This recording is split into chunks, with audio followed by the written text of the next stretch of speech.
Y grábenos, don David. Miren, le voy a presentar un tema que a mí me parece verdaderamente indignante. Eh, Muchas veces aquí en los Estados Unidos, los paisanos que vivimos aquí en los Estados Unidos, nos quejamos de la falta de representación. Y durante décadas hemos exigido que exista en efecto una representación política acá en los Estados Unidos. Hasta recientemente se pudo establecer la figura del diputado migrante, una, pues vamos, una lucha, después de una lucha constante por parte de los que buscamos que los mexicanos acá en los Estados Unidos puedan tener algún tipo de voz, puedan ser escuchados los mexicanos y mexicanas desde acá, desde los Estados Unidos. ¿Por qué? Bueno, usted lo sabe perfectamente. Usted que nos ve acá en la Unión Americana manda mucho dinero a México y es lo que está en estos momentos estableciendo y sustentando la economía del país. No lo dice Toño Ruiz, no lo dice sin censura, lo dice el mismo presidente López Obrador, lo reconoce su gobierno. Es la primera vez que un gobierno dice, no, pues sí, la verdad, si salimos adelante es gracias al apoyo de los paisanos migrantes. Y una y otra vez hemos exigido aquí que tengamos representación, que podamos participar en las elecciones. Es muy difícil participar en las elecciones y una serie de situaciones que le planteamos, de hecho, desde ayer aquí en Sin Censura. Sin embargo, en esa elección en la que por fin conseguimos obtener la representación de un diputado migrante, tuvimos muchos descalabros, hubo un abstencionismo terrible una vez más, y quién sabe cómo, pero terminaron al frente de estas diputaciones, en su mayoría personajes de la ultraderecha, como lo es el señor Raúl Torres, un panista que estudió en el Endicott College de Boston, Massachusetts, y que, bueno, pues asegura ser migrante, que dice que se mudó con su papá y su familia en el 94, que el papá acá en Estados Unidos puso dos empresas, una en Los Ángeles y Nueva York, y les fue muy bien, y de pronto pues así se hicieron ellos, vamos, exitosos aquí en los Estados Unidos, y quién sabe cómo, me van a decir obviamente que con eso del voto, pero quién sabe cómo, un panista terminó siendo diputado migrante, imagínese usted, representando a la Ciudad de México, algo que le digo, al escuchar la voz de los verdaderos inmigrantes aquí en los Estados Unidos, al haber estado en varios sitios con activistas, pues me parece verdaderamente cuestionable que verdaderamente alguien haya votado por un panista. Si usted me lo permite, y lo digo con mucho respeto, el común denominador del mexicano acá en los Estados Unidos, pues no tiene mucho de panista. Incluso ahí en San Antonio, Texas, que es una ciudad, pues vamos, que cuenta con una gran cantidad de ciudadanos provenientes de Guanajuato y de Nuevo León, y en esas ciudades son de extracción panista, pues muchos nos expresaron su rechazo precisamente al PRI, al PAN y al PRD, y una idea más progresista, más de izquierda. Pero bueno, en este abstencionismo terrible que ha venido ocurriendo desafortunadamente en nuestra comunidad, pues terminan este tipo de perfiles como nuestros representantes. ¿Por qué no pongo el caso de Raúl Torres?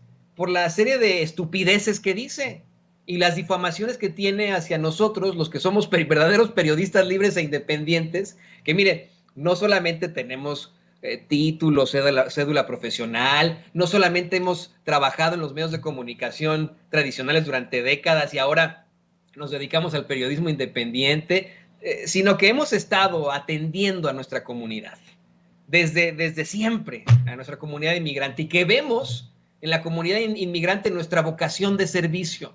Hace rato me cuestionaban en Twitter, ¿a poco los periodistas atienden a la comunidad? Sí, claro, señor, el señor Boto Troll que nos escribió, por supuesto que atendemos los periodistas, tenemos que atender a la comunidad. El que haya estudiado o que se diga periodista nomás para dar la noticia, pues mejor que se equipare a un robot de Google, así de sencillo.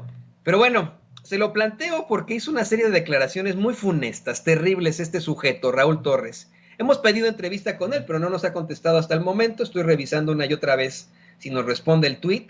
Todavía no responde el tweet, pero mire, esto fue lo que dijo Raúl Torres, diputado migrante. López Obrador, hoy en la mañanera dijiste que nosotros los migrantes somos personas excepcionales. pero eres un hipócrita. Las 3 veces que has ido a Estados Unidos, no te has reunido con nosotros. ¿Cómo quieres hablar de migración cuando no hablas con la comunidad, cuando no vienes de ahí? Y ahora dices que vas a mandar a tus pseudo periodistas, a tus pseudo youtubers. No, señor, usted tiene que sentarse con nosotros y escuchar lo que la comunidad necesita, el apoyo que necesitamos de nuestro México. Y todavía tienes el descaro de seguir aplaudiendo nuestras remesas. Y escúchalo bien, nuestras remesas, porque nosotros trabajamos hasta 3 turnos por mandar dinero a México. ¿Y qué crees? Hoy tenemos que mandar más dinero porque tu gobierno lo hace muy mal, porque no le alcanza a nuestras familias, y aún así sigues sin sentarte con nosotros. ¿Cómo ves? Me parece verdaderamente indignante. Mire, a mí no me está mandando nadie a reunirme con la comunidad. No me ha mandado nadie nunca, Raúl. No está mandando. Ya estamos aquí. No sé dónde esté usted, pero nosotros ya estamos aquí. Hemos estado aquí desde hace muchos años apoyando a la comunidad. Yo a usted no lo conozco hasta que leí su biografía en esta página del Partido Acción Nacional que le hicieron. Pues me enteré de que según esto se había mudado usted en el 94 y que su papá tuvo la oportunidad de poner 2 empresas aquí en Estados Unidos. Eso no, miren, no todos los migrantes lo pueden hacer. Los mexicanos que llegan aquí empiezan desde abajo. No cualquiera puede llegar a decir, ¿saben qué? Voy a poner una empresa en Los Ángeles y luego voy a poner una empresa en Nueva York. No. Discúlpeme, pero no es así. Hay distintos tipos de situaciones a las que nos enfrentamos los inmigrantes, los verdaderos inmigrantes aquí en los Estados Unidos, los inmigrantes mexicanos. A mí nadie me manda, ni nos manda nadie. Nosotros ya estamos aquí. Esas entrevistas que nos solicitó el presidente López Obrador, ya las hemos hecho. Es lo que hemos hecho nosotros con nuestro trabajo libre e independiente aquí en Sin Censura. Nosotros que sí somos periodistas libres e independientes. Yo le exijo a usted que nos conteste aunque sea el teléfono y que podamos platicar aquí en Sin Censura para que demuestre y sostenga estos dichos que tiene usted sobre el presidente López Obrador, que mire, él pues se podrá defender solo, ¿no? La verdad es que aquí en Sin Censura no es el espacio de defensa al presidente López Obrador, es el espacio de defensa a la verdad con justicia. Buscamos que usted sustente estos dichos y lo que es peor, esto que dice de que si se mandan más remesas es porque así lo ha planteado el gobierno del presidente López Obrador, porque así lo ha provocado. Cuando hay que ser muy honestos, también hicimos una serie de reportajes en estos sitios tan apartados de México, en los que, de los que muchas personas emigran para buscar una vida mejor acá a los Estados Unidos. Yo, si le soy perfectamente honesto, usted que nos ve, que nos escucha, público consentidor, yo no vi a Raúl Torres, diputado migrante, en la zona de la tragedia de San Antonio, Texas. Cuando recién ocurrió, ahí estuvimos el equipo de Sin Censura, apoyando a la comunidad, atendiendo a la comunidad, por mucho que le duela a los trolls y a los bots, claro que atendemos a la comunidad, ahí estuvimos. No vimos a ningún diputado migrante, para ser honestos, para hablar en plata, a ninguno. No vimos uno solo, no fue Raúl Torres. ¿De qué chingados está hablando ahora que exige que haya algún tipo de representación? El presidente López Obrador una y otra vez ha venido aquí a los Estados Unidos, se ha reunido en otros momentos con inmigrantes. En esta última sí se reunió con los inmigrantes, estuvo con ellos, platicó con ellos en sus actos políticos aquí en la capital de los Estados Unidos. Pero bueno, yo insisto, no estoy aquí para defender a un político, la idea de un político, sino para exigir cuentas claras de este sujeto que supuestamente nos representa a los inmigrantes. Yo ni siquiera sabía que existía. Yo no sabía que teníamos a este diputado panista representando a los inmigrantes. Él asegura que pues sus propuestas son renovar la licencia de conducir. No sé, no se ha transmutado eso. Un centro migrante, no hemos visto un centro migrante en estos momentos y ya lleva tiempo él como diputado. Un fondo del migrante en retorno. ¿Dónde está el fondo del migrante en retorno? Es lo que dice Raúl Torres, ¿eh? Combatir la fuga de cerebros. Eso es mucho de lo que les meten ahí en las Ivy League Universities acá en Estados Unidos. Combatir la fuga de cerebros, dice, ¿no? Pero bueno, la sororidad migrante. No hemos visto nada de apoyo precisamente a las mujeres acá en los Estados Unidos ante determinaciones terriblemente fuertes. No he visto algún apoyo del diputado migrante Raúl Torres a las mujeres mexicanas afectadas por las últimas determinaciones de la Suprema Corte de Justicia acá en los Estados Unidos. No lo he visto y seguimos exigiendo una entrevista con él, pero nada. Mire, voy a revisar una vez más. No sé si don David tenga ahí el tuit que le mandé. Se lo mandé desde hace rato. No hemos recibido respuesta. Algunos de los trolls responden ahí, algunas personas apoyando a Sin Censura, pero no. Hay un troll, ¿no?, que dice que se hace llamar el cuento de la ley y que solamente, pues, habla y tiene planteamientos sobre el presidente López Obrador. Tiene un dibujito como su foto de perfil, ¿no? Y dice, ¿cómo atiende un periodista a una comunidad? Los periodistas atienden, sí, gran pendejo. Claro que atendemos a la comunidad, tenemos la obligación de hacerlo. Esa ridiculez de que el periodista solamente da las noticias es para los robots, como tú. El cuento de la ley, ¿no? O sea, pues sí, claro que atendemos, tenemos que atender a la comunidad, por supuesto. Pero nada de respuesta del diputado migrante Raúl Torres hasta el momento. Y por eso, bueno, mire, no le vaya a cortar, don David, quiero comenzar con este tema platicándolo con alguien a quien también le causó indignación, con mi compañero y amigo, escritor y periodista Ricardo Sevilla, quien ayer, de forma muy pasional, hablaba precisamente sobre el apoyo que tenemos que dar los periodistas a la comunidad inmigrante, sobre cómo es que se ha olvidado precisamente por parte de los medios de comunicación tradicionales aquí a la comunidad que debieron ellos representar desde el principio y que nos han tenido siempre en la ignominia, en la ignorancia, que nos han subestimado al grado de que Jorge Ramos hasta invitó al hermano de Jenny Rivera a una mesa de debate sobre las elecciones. Te saludo con mucho gusto y, bueno, un poco encabronado, querido Ricardo Sevilla. Querido Toño, público memorioso, pues yo también estoy igual que tú, bastante iracundo, y no vas a encontrar a Raúl de Jesús Torres Guerrero allá en Estados Unidos, porque hay que buscarlo aquí en la villa, aquí en la alcaldía Gustavo Amadero, porque es ahí donde tiene su oficina de representación. Entonces, es un enigma, ¿por qué un diputado migrante está teniendo su oficina aquí en la villa?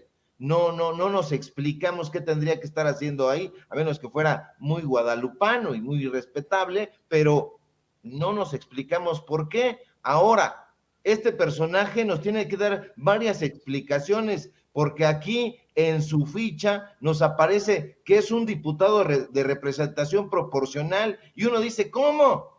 Entonces es plurinominal.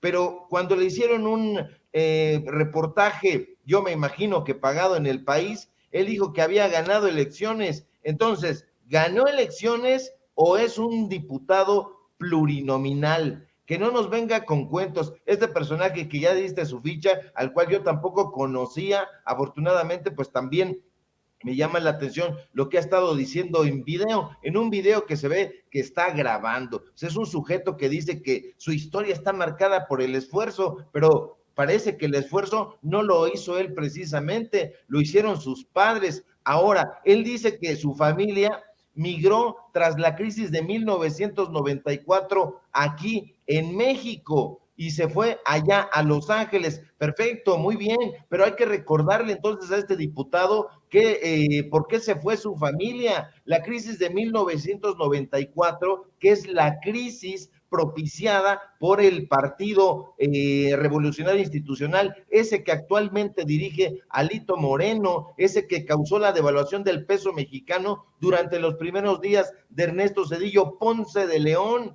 Eso es lo que llevó a su familia para allá, pero que no se desgarre las vestiduras y que le llame hipócrita como le gritó en ese video pedorro al presidente López Obrador. Entonces, que lo tenga bien clarito, porque yo creo que ya se le olvidó, fue consecuencia de la crisis que se denominó el efecto tequila, pero les hace falta ver un poco más de facts, un poco más de historia, porque el error de diciembre, como le bautizaron a esta situación, una frase, por cierto, acuñada por Carlos Salinas de Gortari, pues bueno, fue la consecuencia de las pésimas decisiones en la administración de Carlos Salinas de Gortari y de Ernesto Zedillo Ponce de León. Entonces, eso es un asunto priista. De alguna manera nos está justificando el hecho de que nosotros estemos ahorita impulsando un cambio, una transformación.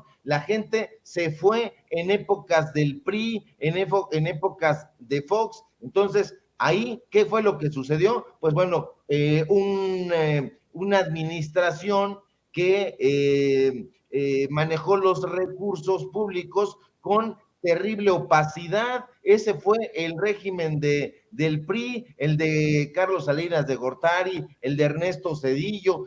Siempre hablamos del PAN, pero sus antecedentes fueron estos sujetos. Entonces, que se acuerde de los CETES, que se acuerde de los tesobonos, pero de eso no sabe un cacahuate. Entonces, llamarle y gritarle al presidente López Obrador que es un hipócrita, el hipócrita es él, y se impone o se quiere imponer como la voz de los migrantes aquí en Sin Censura, aquí en esta plataforma. Hemos conocido las historias de las personas que viven allá en Estados Unidos y que no se ha reunido el presidente López Obrador, se asomó por la ventana, le dieron cariño, le aventaron ahí LITV unas flores, las cacharon con mucho gusto. Ha habido ese diálogo y ha habido ese reconocimiento, y si no hubiera ese reconocimiento, no hubiera propuesto ayer el presidente López Obrador la creación de este documental. ¿Qué es lo que le duele a este panista que en su cuenta de Twitter está retuiteando a Mauricio Tabé y a todos los panistas, a Kenia López Rabadán y a todos estos sujetos? Pues bueno, que no le estén dando a él la misión de hacerlo, pero ¿cómo se la van a dar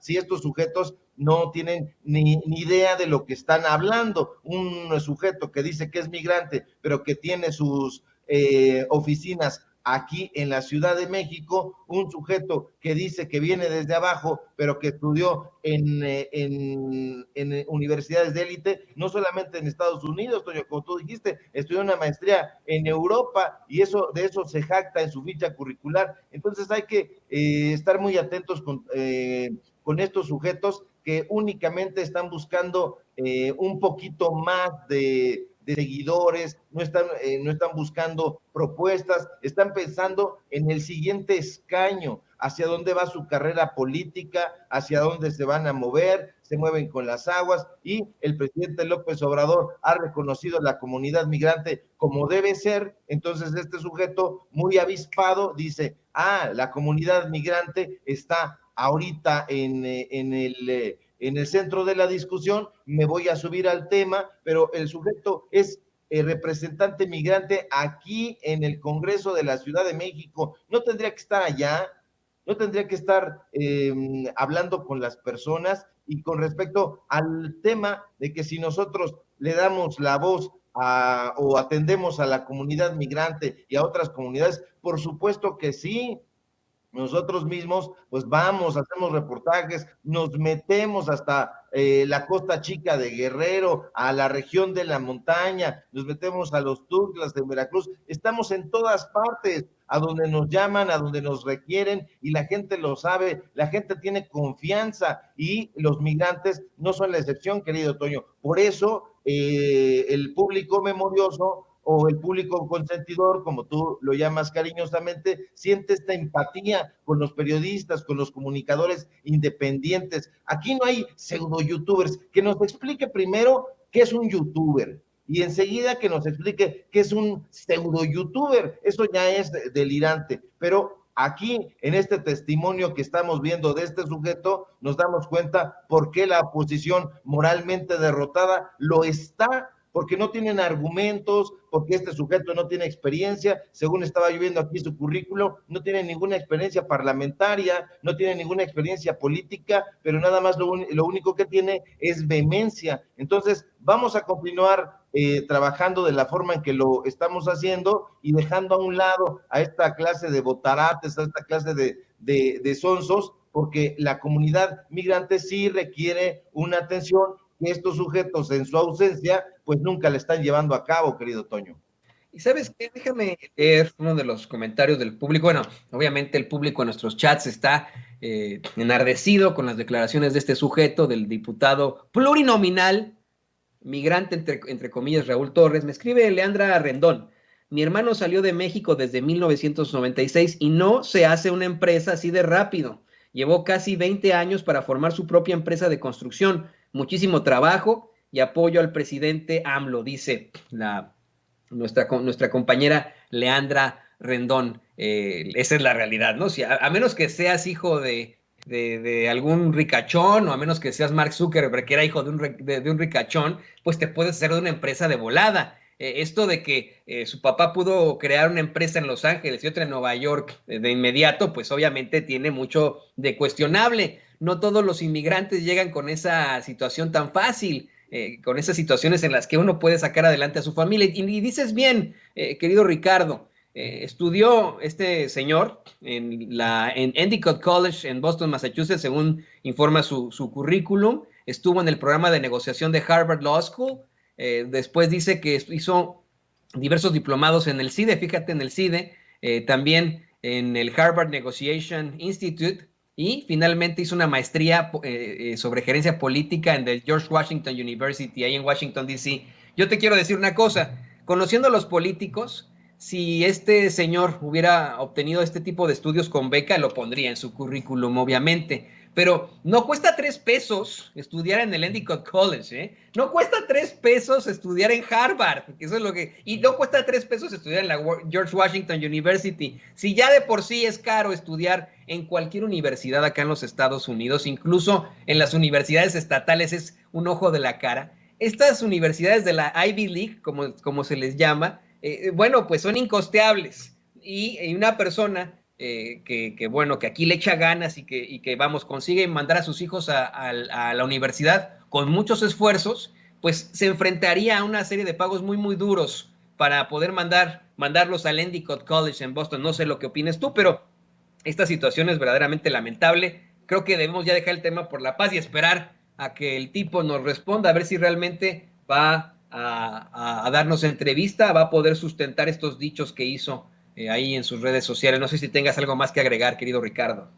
Simplemente decir, querido Toño, público memorioso que está evidentemente enardecido y con justa razón, que este sujeto es un demagogo, quiere conectar con la masa, quiere conectar con la gente, conectar con el pueblo. Es un personaje realmente insignificante. Ahorita estamos haciendo nuestro trabajo y estamos haciendo al mismo tiempo mal, pero el sujeto y estamos haciendo mal porque le estamos haciendo una publicidad en cierta medida, pero lo estamos desenmascarando para que la gente esté alerta y no se deje engañar. Este sujeto es plurinominal, es del PAN, es amigo de Mauricio Tabé, de Kenia López Rabadán y de toda esa, pues toda esa caterva. Entonces, eso nos debe hablar de una cosa. Por otro lado, como ya glosaste, querido Toño, pues es un personaje que miente y sus mentiras son grandes como una casa. ¿Por qué? Pues porque ha pertenecido a la élite, una élite que puede migrar en una época sumamente difícil. En 1994, 1996, estábamos en plena crisis económica,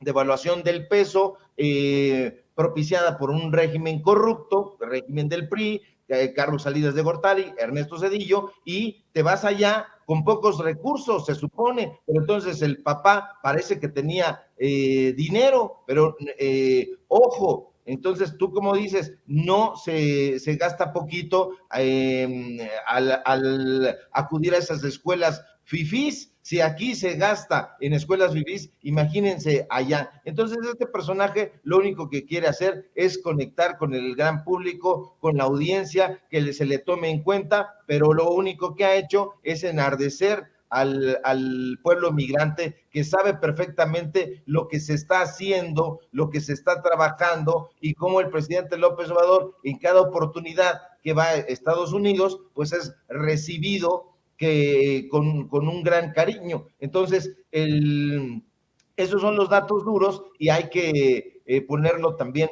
bien clarito para que la gente lo sepa. Dicen, ¿y este sujeto de dónde salió? Viene de aquí, va hacia allá y lo único que quiere es conectar, tener popularidad.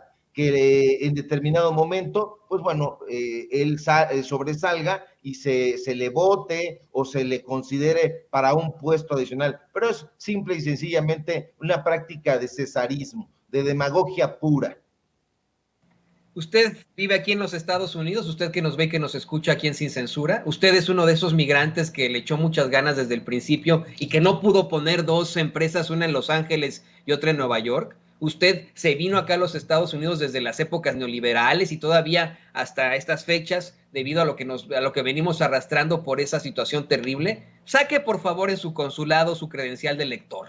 Es completamente gratuita. Y por favor, en las próximas elecciones, saquen estos diputados, sáquenlos a la chingada de inmediato, por favor. Ayúdeme usted, yo voy a votar para sacar este tipo de diputados migrantes que no nos representan. Busquemos que nos represente un verdadero activista, un verdadero mexicano que ha estado aquí, que verdaderamente le ha chingado. A estos hay que mandarlos a la chingada. Por favor, échenos la mano, saque su credencial de lector. Ahora que termine el programa, marque a Mexitel, solicite una cita, así se la den dentro de 3 semanas, dentro de un mes, solicite la cita y por favor saque su credencial del lector para mandar a la chingada a este tipo de diputados. Ya estamos hartos de que nos sigan viendo la cara en la política mexicana. Échenos la mano. Usted que vive acá en los Estados Unidos, usted sea el que decida. Y mira, Ricardo, te agradezco, te ofrezco disculpas, le pido a don David que nos grabe, te ofrezco disculpas por estos desvaríos. A veces nos causa mucha pasión este tipo de temas porque vivimos acá, porque lo resentimos, pero hay temas aún más fuertes, hay situaciones que también hay que exhibir, específicamente por los que quieren o las que quieren ese reflector, ahora que pues hay nuevas revelaciones sobre la muerte de la joven Devani Susana Escobar Basaldúa. Tenemos ahí que rescatar las declaraciones de Azucena Uresti, la conductora de Milenio, quien pues bueno quedó exhibida como una serie de pifias periodísticas al intentar obtener información y cómo ella misma revictimizado a la joven Devani Susana Escobar Basaldúa, y también cómo es que pues junto con Adela Micha desvían la atención y ayudan a obstruir la justicia. Sé que tienes una investigación importante sobre esto, así que te escuchamos, querido Ricardo Sevilla. Claro que sí, querido Toño, público memorioso. Pues bueno, hemos presentado documentos aquí en Sin Censura que hablan del contubernio que existe entre el periódico Milenio, que es una empresa periodística, y diferentes gobiernos allá en Nuevo León. Hemos dado a conocer cómo se les ha pagado para que les hagan una buena prensa ahí en ese medio de comunicación, y a Azucena Uresti, pues es la conductora estelar de ese medio de comunicación, de esa empresa periodística, entre comillas, y sigue debido a ello en el ojo del huracán. Esta comunicadora estrella de ese grupo multimedios, pues no deja de cometer, como tú bien dices, pifias, y una de ellas es este silencio ofensivo, ominoso, que ha guardado en torno al caso de Devani Escobar. No cabe duda que la cobertura que ha hecho esta supuesta periodista ha sido vil y carente de ética. Uno se pregunta, ¿por qué ha callado? ¿Acaso será porque se vino abajo la versión de sus amigos de la Fiscalía de Nuevo León y del gobernator Samuel García? No solo debería de renunciar, desde mi punto de vista, el fiscal de esa entidad e ir a la cárcel, realmente ir a la cárcel por presentar información falsa. Azucena Uresti también debería de ser investigada. ¿Qué fue lo que pasó? ¿Por qué se dio a esta mentira? Han pasado las horas y la conductora de Milenio no ha dado su opinión sobre la autopsia de esta joven de Devani Escobar, no ha ofrecido tampoco una disculpa ante estas nuevas versiones que han estas nuevas informaciones que han salido, que han surgido de parte de un perito internacional. Se ha concluido que Devani fue estrangulada y depositada en la cisterna, pero Azucena Uresti y Multimedios aseguraron que no se nos olvide que Devani cayó a la cisterna o que se aventó a la cisterna, son incapaces de de reconocer un error, Toño, y en este caso la conductora tendría que reconocer, como tú bien dices, que revictimizó a Devani y ayudó a los mentirosos. Esta es la parte más grave. Se dicen periodistas y contrapesos del poder, se dicen críticos de López Obrador, pero ayudan a fabricar montajes televisivos. Devani no murió, la asesinaron. Y aquí dimos a conocer bastante material que hablaba, insisto, de esa relación, una anómala relación entre ese medio de comunicación, Milenio, y los gobiernos municipales de Nuevo León, el gobierno estatal de Nuevo León. Entonces, ¿cómo es que una periodista, o que se presume ser periodista, ayuda a obstruir la justicia? Definitivamente hay episodios, Toño, que terminan revelando una mediocre ética periodística. Yo pienso, el montaje sobre el caso de Florence Cassans marcó la reputación, la pésima reputación de Carlos Loret de Mola. El caso de Frida Sofía también marcó su ruta, y varios otros montajes, pero yo pienso que el caso de Devani Escobar terminará marcando y sepultando la carrera de Azucena Uresti. Una y otra vez comete pifias, comete hierros, se presta a los montajes. Este no es el único, pero sí es el más sensible. Y uno dice, ¿la van a correr de Milenio? En un medio sensato lo harían, porque ha faltado a la ética periodística, pero no lo hacen y no lo van a hacer, porque en ese periódico es, que no se nos olvide tampoco, porque está perfectamente relacionado, que en la portada de ese periódico colocaron un revólver apuntando al rostro del presidente de México. Azucena, en ese sentido, también trabaja para un medio de comunicación que carece de toda ética periodística. Es más, una falta de ética elemental. Incluso uno dice, bueno, pues Azucena Uresti estuvo reclamando durante mucho tiempo pues que se dieran a conocer los casos de feminicidio, se dijo feminista, dijo que las defendía, que defendía a las mujeres. Entonces, ¿cómo está que las defiende, o de qué manera las defiende? Yo digo que terminó traicionando a las mujeres que ha dicho defender. ¿Cómo está eso de que siempre estuvo del lado de la Fiscalía de Nuevo León? Si escuchamos bien esta declaración, Toño, Uresti nos dijo entre líneas que no es una periodista, ni trabaja para un medio de comunicación, sino que es una burda empleada de una fiscalía, burda empleada de Gustavo Adolfo Guerrero, el fiscal de esa entidad, que tampoco ha dado posicionamiento. Y uno se pregunta, ¿Uresti recibe moches de la Fiscalía del Estado? ¿O qué hay que pensar? ¿Por qué no ha salido a ofrecer disculpas? ¿Cómo carajo pudo aceptar la versión de una fiscalía que decía que Devani Escobar se había ahogado, pero no tenía agua en los pulmones? ¿Cómo pudo apoyar Uresti a una fiscalía que dijo que no había videos porque las cámaras solo monitoreaban, pero poquito? Y a las horas comenzaron a surgir videos por todas partes. Entonces, esta clase de personajes, Toño, no deberían de tener micrófono, y lo mismo ocurre con Adela Micha, esta mujer que salió del medio de espectáculos para hacerse reportera, para hacerse periodista, porque ahora ya cualquier hijo o hija de vecina entra a los medios de comunicación corporativos a hacer periodismo, un periodismo de opereta. Entonces, esto nos tiene que poner en guardia para que nosotros sigamos trabajando con mucho ahínco para que la gente esté bien informada, para que la gente conozca cuáles son los datos duros y seguir desnudando a esos canallas. Son tiempos de canallas y son tiempos de buitres, y estos personajes están ahí en su cable, ahí viendo, oteando desde las alturas, donde reciben muy buenos moches de diferentes gobiernos, ya no de la federación, pero sí de otros gobiernos, para ver quién es el mejor cliente, quién es el mejor postor, y ponerse de ese lado. Entonces aquí lo hemos denunciado y vamos a continuar haciéndolo.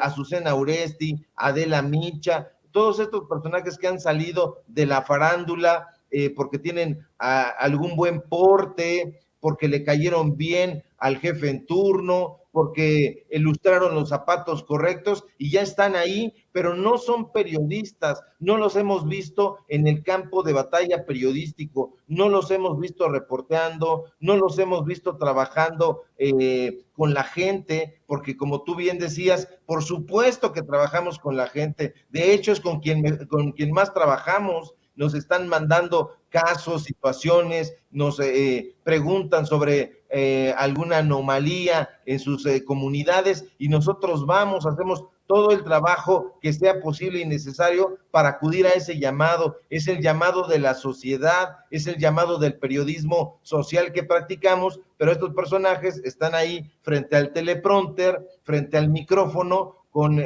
un guión perfectamente establecido por la empresa de medios de comunicación, y de ahí que la gente ya lo sepa muy bien y esté acudiendo a informarse en espacios como este, libres como el viento, como dijera mi querido Vicente Serrano. Así es, hay que buscar por eso la independencia. No es que nosotros queramos que ya de pronto se establezca una competencia con los medios de comunicación tradicionales, no es que tengamos algo personal en contra de ellos. Sí, queremos que desaparezcan por lo que le han hecho a México, por lo que le han hecho al mundo, por esa serie de situaciones de ignorancia en la que nos han hecho caer, de mentira, de situaciones terribles, de control hacia nosotros como gobernados, si lo quiere ver usted así. Por eso es que estamos verdaderamente muy, muy pendientes de lo que se pueda plantear ahí. Le pedimos a usted que le apague la caja idiota y que le apague la cada vez más empanizada Radio Mexicana.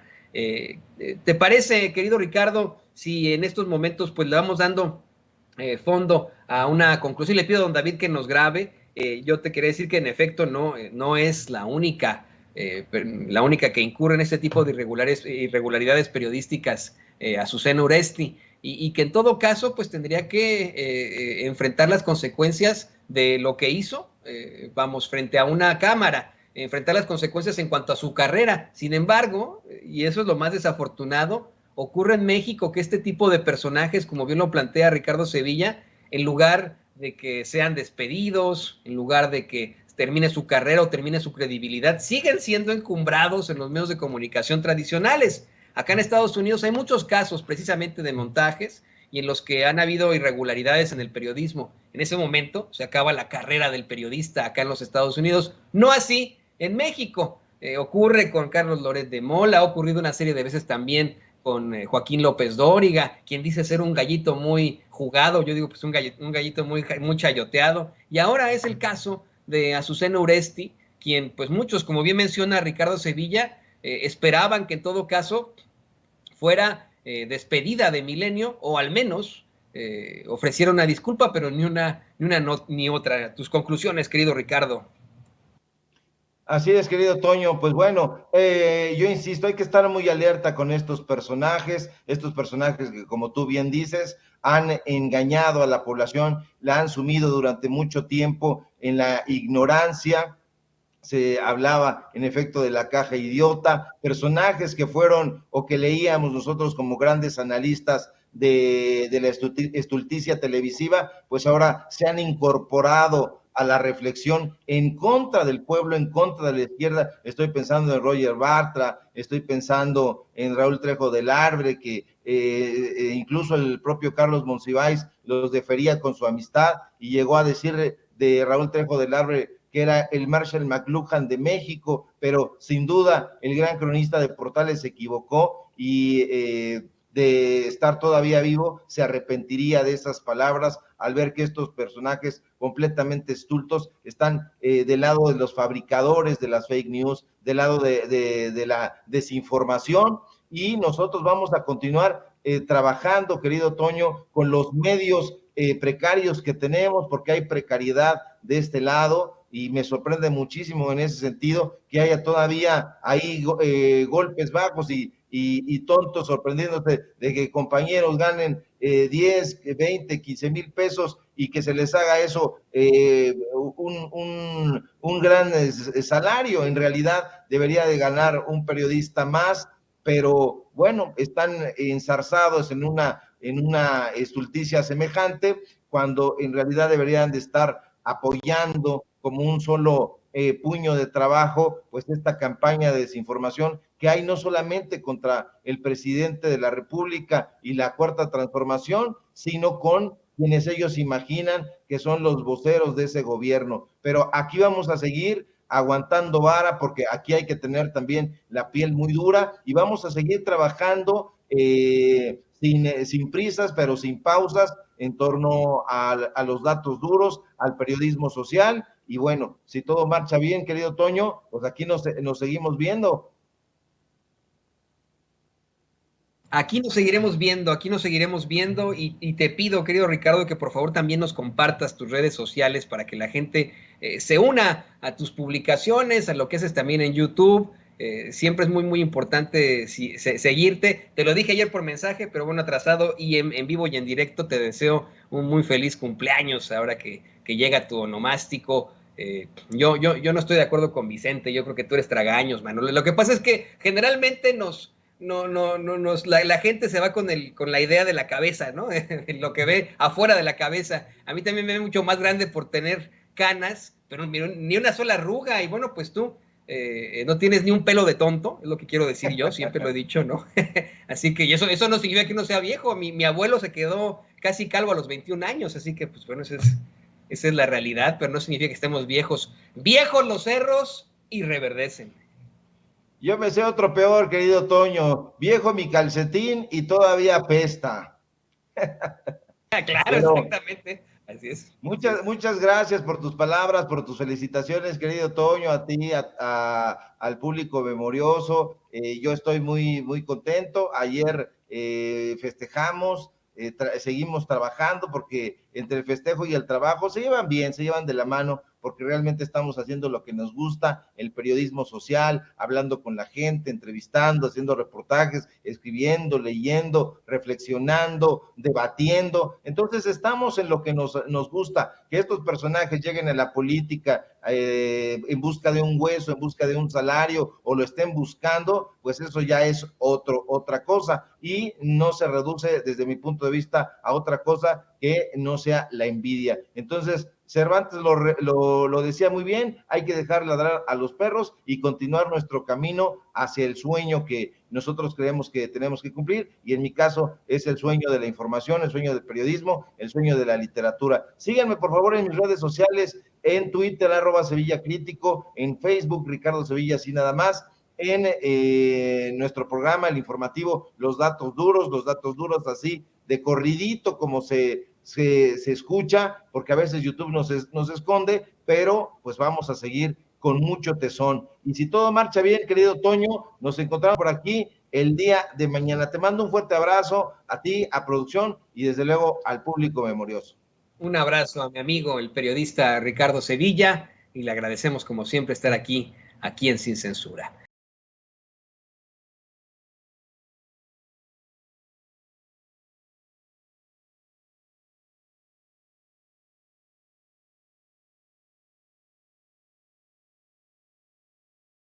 Ahora sí, le doy la bienvenida a nuestro amigo jurista y constitucionalista, el doctor Isaac de Paz. Doctor, ¿cómo te va?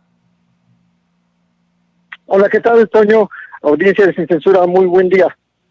Pues aquí, analizando el tema, doctor, el famoso juez Juan Pablo Gómez Fierro volvió a determinar a favor de los poderosos ahora al otorgar 2 suspensiones definitivas a la obligación de las empresas para que compren gas natural a Pemex y a la Comisión Federal de Electricidad. Mi pregunta primera para ti como jurista, como constitucionalista, y disculpa que sea tan agresivo, que sea tan soez, pero ¿estamos jodidos los mexicanos teniendo a jueces como el doctor Isaac de Paz González determinando este tipo de situaciones? ¿Seguiremos así? ¿Nos van a seguir jodiendo mientras se mantengan en este tipo de cargos, doctor? Mira, Toño, yo creo que tampoco hay que estar tan preocupados porque no es la primera vez que se equivoca Gómez Fierro y tampoco será la primera vez que le revoquen una resolución. Pues el año pasado recordemos que otorgó ahí algunas suspensiones, pero más adelante los tribunales colegiados se las revocaron, es decir, se las corrigieron, le corrigieron la plana, y yo creo que esta vez no será la excepción. Creo que Gómez Fierro incurre en un error pues muy notorio al poner al interés particular, el interés de estas 10 empresas, por encima del interés nacional, del interés público, que es el interés que particularmente sostiene la Secretaría de Energía para que ella determine cómo se debe de distribuir, cómo se debe de vender el gas natural.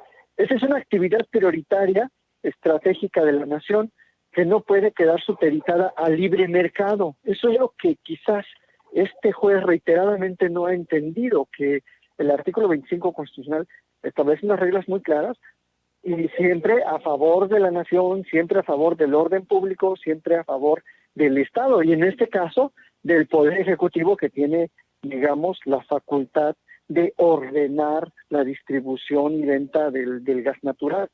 Entonces, yo diría que no nos debe preocupar tanto, claro, la decisión en sí.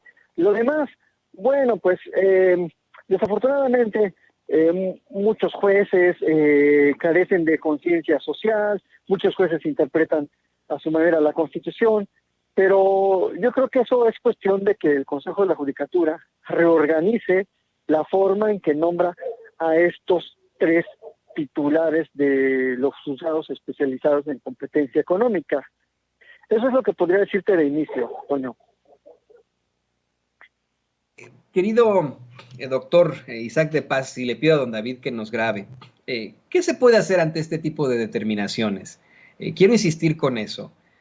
Vamos a tener que ver qué sufrir, en efecto, que pues simple y sencillamente se sigan suspendiendo estas obligaciones a esas empresas para que compren gas natural a Pemex y a la Comisión Federal de Electricidad. Lo que es peor, hay una serie de determinaciones a favor del pueblo precisamente en materia energética, lo que acaba de ocurrir con estos fallos a favor de Iberdrola en cuanto al autoabasto, que le suspenden las multas. ¿Qué podemos hacer nosotros? ¿Van a haber impugnaciones? ¿Qué es lo que puede hacer, por ejemplo, el gobierno federal para que los más poderosos y poderosas no se salgan con la suya con ese tipo de jueces, muy al estilo el famoso Juan Pablo Gómez Fierro? Mira, esta otra determinación de la suspensión de la multa de los 9.500 millones de pesos, ahí, Toño, yo te quisiera decir más, pero fíjate que uno de los problemitas con esta resolución es que no está disponible, es decir, hay mucha discrecionalidad en ese tipo de determinaciones. Debiera estar disponible al público y no está. Por lo poco que ha dicho el presidente al respecto, dejó entrever que posiblemente se recibieron documentos fuera de tiempo y posiblemente hay falsificación de documentos en el incidente de suspensión. También debo decir que esta suspensión es provisional, digamos, durante la tramitación del amparo, y yo creo que al fin y al cabo le van a dar la razón al gobierno, bueno, en este caso a la Comisión Reguladora de Energía y al gobierno federal, que son quienes están apoyando esta multa. Es decir, estas suspensiones, no son más que intentos, son barreras para detener ciertos actos del gobierno o en este caso de la Comisión Reguladora de Energía en cuanto a una multa. Yo creo que en el fondo la comisión tiene razón y se le va a multar. Y ahora recordemos, quizás en un contexto más amplio, que a veces los jueces suelen frenar las multas, pero al fin y al cabo es procedente la multa. Tenemos muchos casos en materia fiscal así que tampoco es como para preocuparnos mucho. Pero, por otro lado, obviamente, puede ser que haya ahí comisión de algunos delitos si se logra acreditar que se le recibieron documentos a Iberdrola fuera de tiempo o que si se le recibieron documentos falsos. Y no solo en ese aspecto tendría una responsabilidad el juez tercero en materia de competencia económica, sino la propia compañía, la propia empresa litigante y sus abogados. Entonces, habría que esperar un poco más a ver la información para conocer qué tipo de documentos se recibieron indebidamente o se valoraron indebidamente, porque lo que dijo el presidente en la mañana es, pues dejó entrever que hay posible documentación falsa. Entonces, eso es lo que podría decir yo de esta multa. Y sí es muy lamentable, ¿no?, que por primera vez se está poniendo a trabajar la Comisión Reguladora de Energía y le frenan una multa cuando a todas luces ha sido un ilícito, pues, esos contratos de supuesto autoabastecimiento que en realidad eran para abastecer a otras empresas. Y yo lo que recomendaría aquí es que se hicieran las denuncias correspondientes, porque no solo es una cuestión administrativa, esta multa digamos que es una cuestión administrativa entre la Comisión Reguladora y la empresa, pero si hay prestación ilícita de servicios o uso ilícito de las concesiones o otro daño patrimonial, pues se configuran delitos y estaríamos hablando de que tendría que intervenir la FGR. Eso es lo que podría, digamos, hacer en una estrategia más amplia, y seguramente lo va a hacer porque el presidente en la mañana lo dijo muy serio, que van a ir a fondo. Eso es lo que podría hacer el gobierno federal. Vamos a ampliar un poco más sobre esta declaración que hace el presidente López Obrador. De hecho, querido doctor, déjame le pido a don David que nos grabe, porque como bien mencionas, en efecto, hoy el presidente López Obrador dio a conocer que desde su gobierno ya investigan al famoso juez Gómez Fierro, que van a pues revisar estas determinaciones que ha tenido sobre Iberdrola y que van a ver si tienen algún tipo de pues documentación falsa, están sustentadas en documentación falsa o extemporánea. Esto fue lo que dijo el presidente López Obrador y vamos a ampliarlo ahora con el jurista y constitucionalista doctor Isaac de Paz González aquí en Sin Censura. Es de justicia. Hace unos días fue captado Raimundo Collins, el exdirector del Instituto Nacional, perdón, del INVI de aquí de la Ciudad de México, en Washington, y con total cinismo dijo, pues vayan y pregunten a México, ¿no? También tenemos otro especialista que, por cierto, si andan faltando especialistas lo pueden traer, a Ricardo Anaya, que ayer lo llamó esquizofrénico. Yo no sé si es psiquiatra para emitir un juicio médico. También tenemos al juez Gómez Fierro, que le otorga un amparo a la empresa Iberdrola.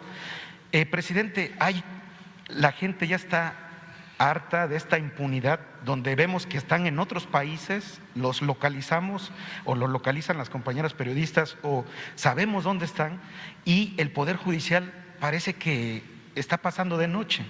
Presidente, la pregunta directa sería si usted mandaría una reforma judicial, porque de verdad estos jueces, como dice el pueblo, porque nos los han dicho nosotros, se hacen llamar autónomos, pero no son autónomos del dinero del pueblo, ¿no?, porque se les está pagando con recursos del pueblo.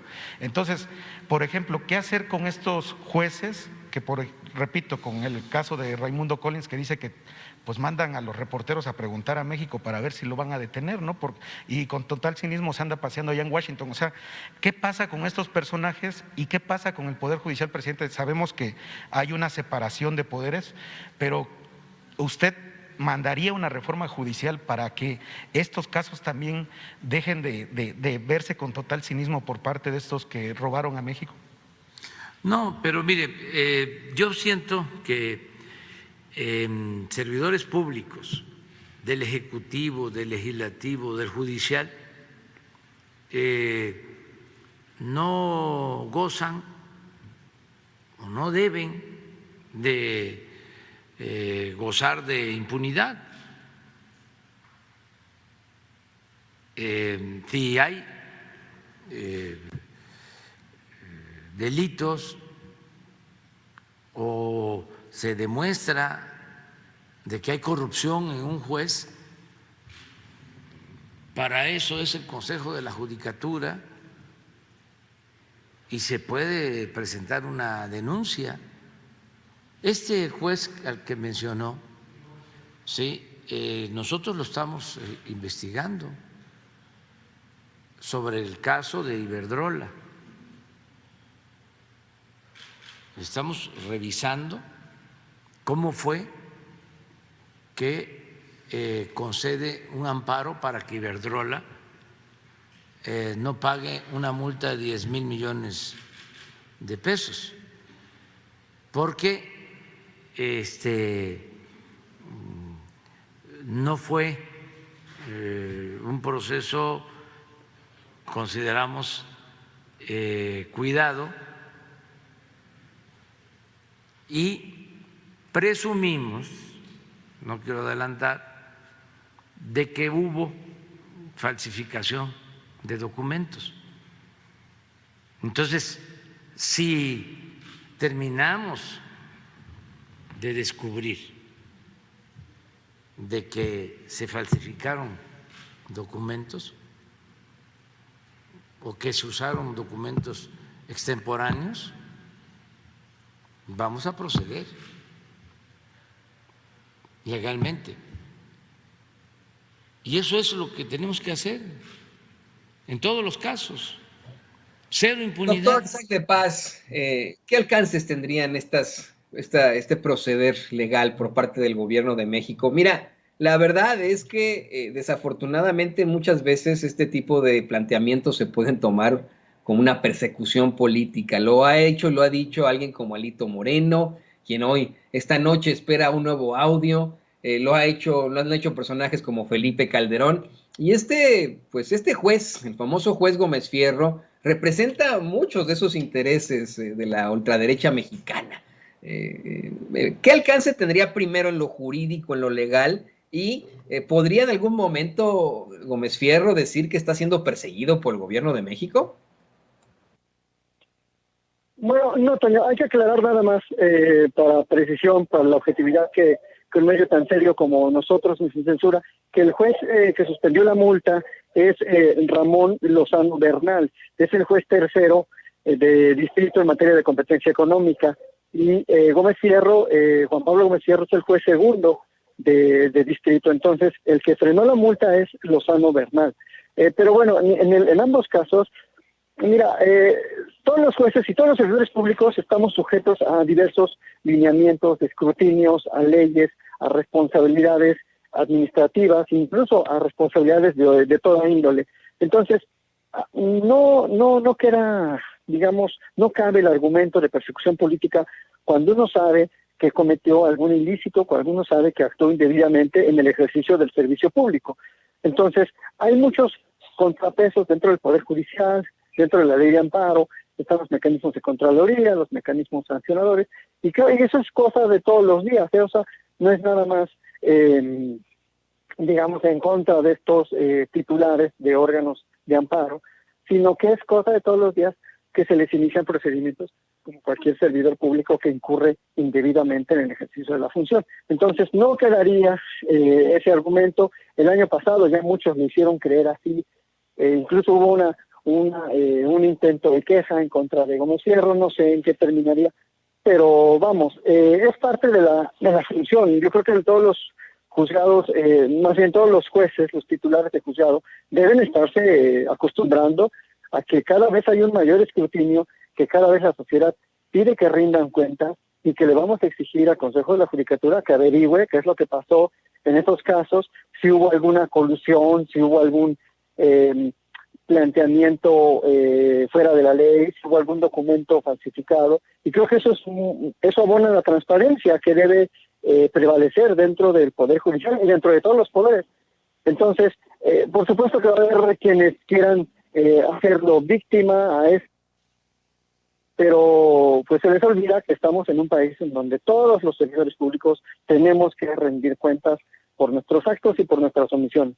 Entonces, yo lo que veo y lo que sugeriría es que sí tenemos que revisar cómo se nombran estos tres titulares de los tres juzgados de competencia económica, porque son los únicos en todo el país que pueden resolver este tipo de casos. Ahí está la jiribilla. Son solo tres que están en la Ciudad de México, y a mí eso me parece pues un monopolio para juzgar este tipo de casos, que curiosamente son en los que el gobierno federal tiene muchísimos intereses, que en este caso, en el caso de la 4T del gobierno de López Obrador, son los intereses de la nación, porque claramente que en gobiernos anteriores eran intereses de las puras empresas, corporaciones internacionales. Entonces, esa sería mi crítica hacia el Consejo de la Judicatura, que habría que revisar con qué mecanismos se están evaluando, están permaneciendo estos tres titulares en el cargo, porque yo no creo ni considero sano que un solo titular se enquiste ahí varios años. Ellos ya llevan por lo menos 6 años.